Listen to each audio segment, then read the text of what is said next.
Coming up on today's show, we're going to talk about trade candidates for Denver after their 0-2 start. The NFL trade deadline is on Halloween.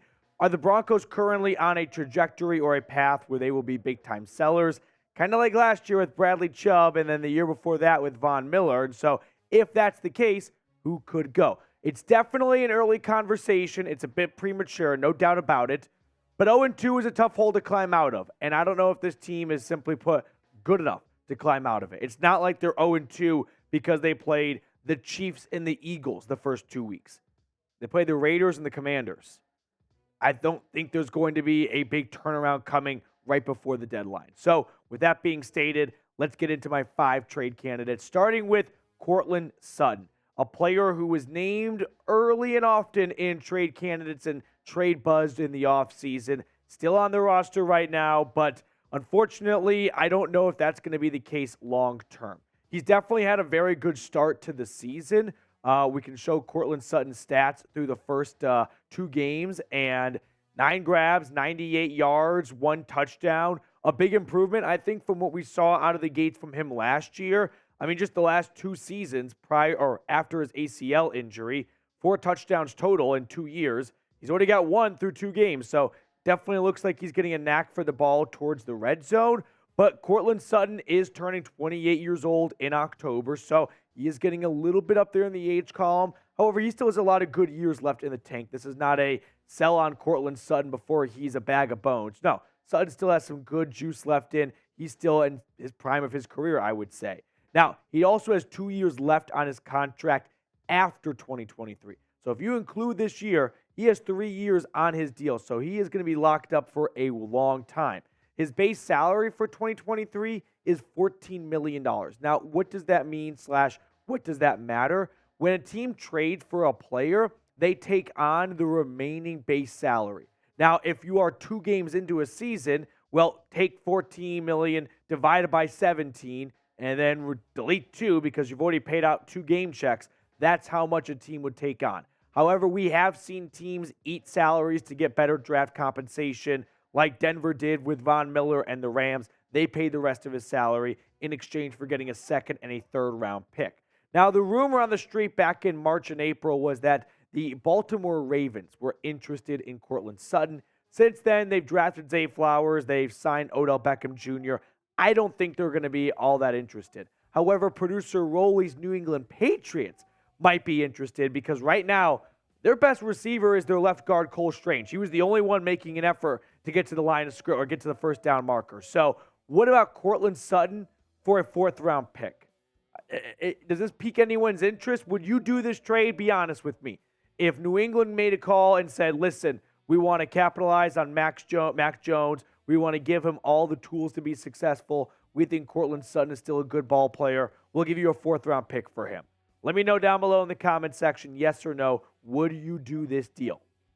Moving on to my 2nd trade candidate. How about Josey Jewell? This one stings because I'm not advocating for Denver to move on from Josey Jewell, but the facts are Josey Jewell is on I wouldn't say a regressing defense, but he's not on a defense that seems to be on the rise, and he's in the last year of his contract. He signed a 2-year deal after his rookie contract ended, and he has a $4.4 million base salary. So if a team wanted to trade for Josey Jewell, they would not have to have a lot of cap space available to do so.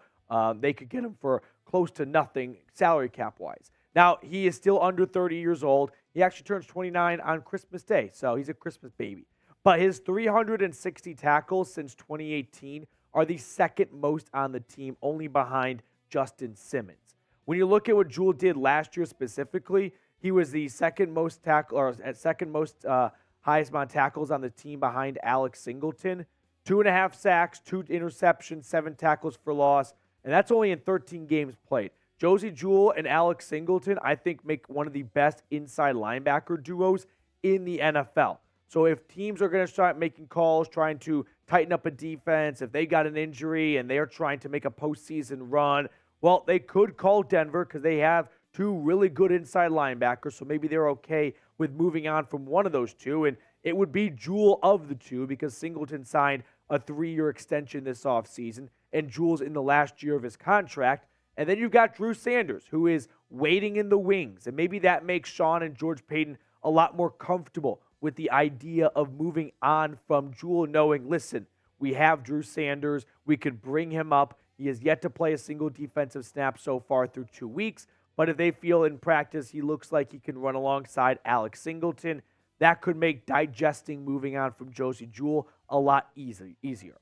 Now, before we get to the rest of my trade candidates, I need your guys' help.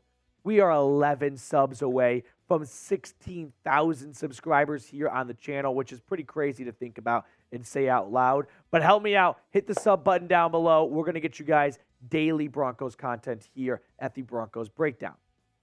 My third trade candidate is left tackle Garett Bolles. If you have watched the show for a while, you know that I'm not the biggest Garett Bolles stan out there. As far as franchise left tackles go, I just don't have a ton of faith in Garett Bolles being the blindside protector for this team long term. He's got 1 year left on his contract after this season. His base salary for this year is $13.7 million. So this would be one of those situations where Denver probably has to eat some, if not all, that money to help facilitate a trade. He turned 31 years old this offseason, but offensive tackles tend to, age like a fine wine. Look at Jason Peters. He played some of his football at the age of 40. His PFF grade, by the way, so far is 64.7. It's good, not great, right? That's serviceable numbers. That's good numbers, but that's definitely not an anchor of an offensive line long term.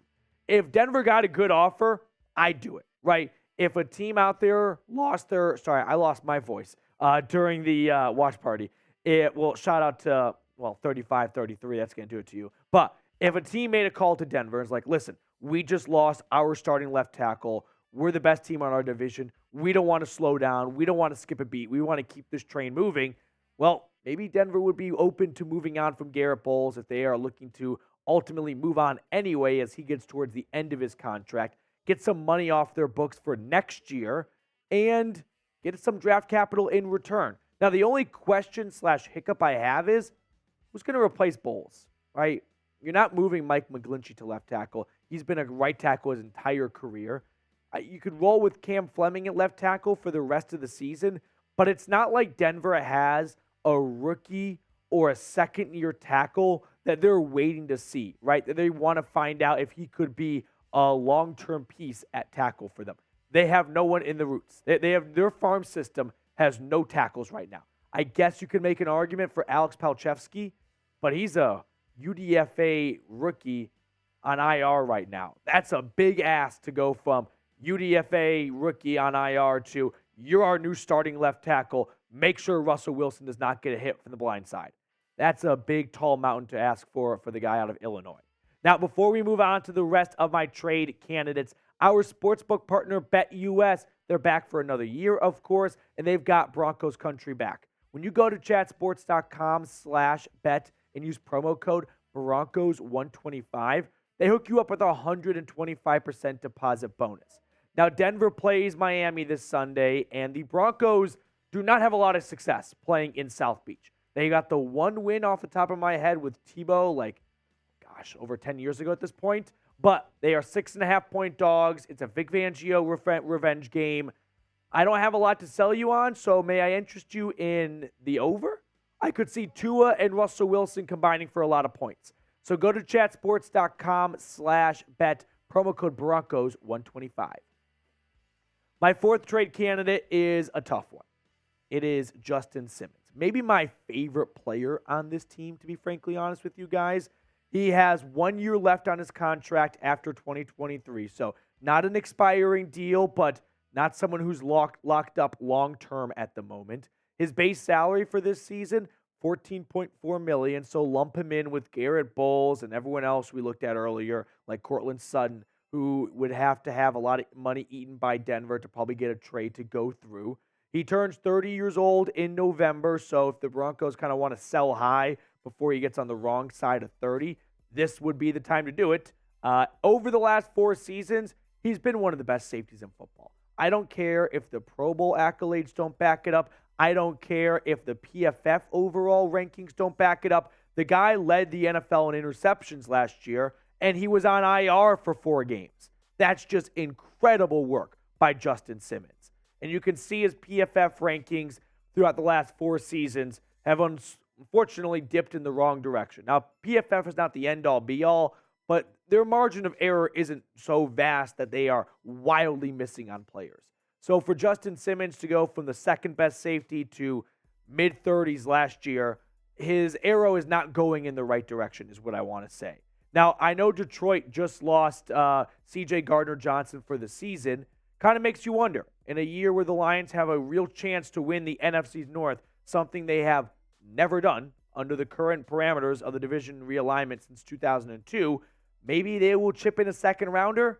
I mean, this is a bit lofty for a near 30-year-old safety, but Detroit's got a real opportunity this year to go on a run in the NFC North and go to the playoffs and host a playoff game.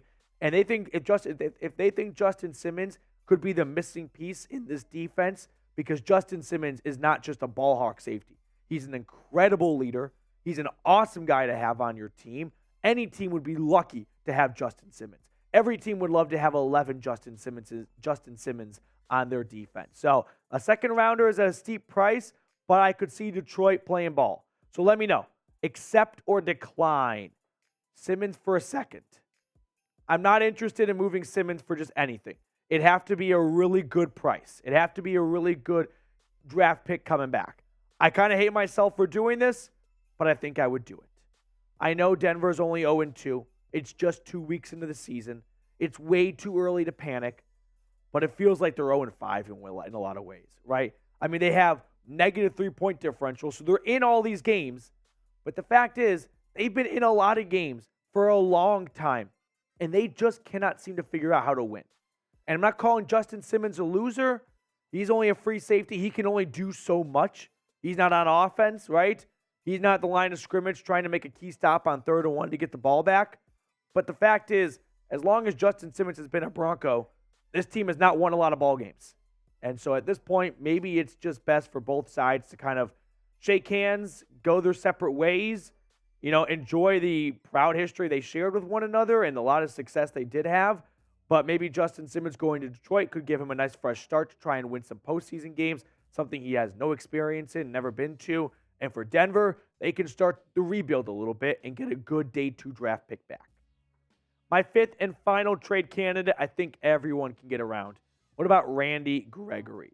So let's take a quick stroll down memory lane. Randy Gregory signed a big 5-year, $70 million contract. It was George Payton's marquee free agent signing last March. Only $28 million was guaranteed. I don't think enough people know that. If I see $28 million guaranteed out of $70 million, which is less than 50%, I look at that as a 3-year, $28 million contract, and we're almost through the second of the 3 years. His base salary is $14 million, but his dead cap hit for 2024 is just $6 million. So if Denver did move on from him, they would not be eating a lot of dead money. Now, Randy Gregory last year, he only played 6 games. He got off to a really good start opposite of Bradley Chubb, right? 2 sacks, 2 forced fumbles, 2 tackles for loss. This year, it hasn't been quite as good. I mean, it's only 2 games in, so I'm probably being a bit premature. But he had a sack. That's a bad voice crack. He had a sack in week 2 against Sam Howell and the Commanders. 2 tackles for loss. Listen, the point I want to make is if Nick Bonitto continues to improve, because we saw a lot of good stuff out of him in week 2 against Washington, which that Washington offensive line is kind of cheap, so that might be a red herring. But if Baron Browning is able to return soon, which the earliest he could come back is in week 5 from the PUP list, if you feel confident about moving forward with Baron Browning, Nick Bonitto, Jonathan Cooper, and Frank Clark, maybe this is something you could get your head around, and it makes Randy Gregory much more expendable, and ultimately you can get some draft assets back for what's looking to be a bit of a bust of a free agent signing. So of the 5 guys we looked at on today's show, which one do you think ultimately has the highest chance of getting traded? I know no one wants to talk about this, but we saw Bradley Chubb get moved last year. We saw Von Miller get moved the year before. It's in George Payton's DNA at this point. If the team's not on a path to the postseason, they're not going to hold on to guys who are on expiring contracts. For me, I think Courtland Sutton would make the most sense. Brandon Johnson and Marvin Mims kind of look like they are outplaying Courtland Sutton at this point. You get Jerry Jeudy going. You picked up his fifth-year option. So you see I did not even include Jeudy in this video. I think Courtland Sutton to a contending team that is short at wide receiver could make sense for both sides.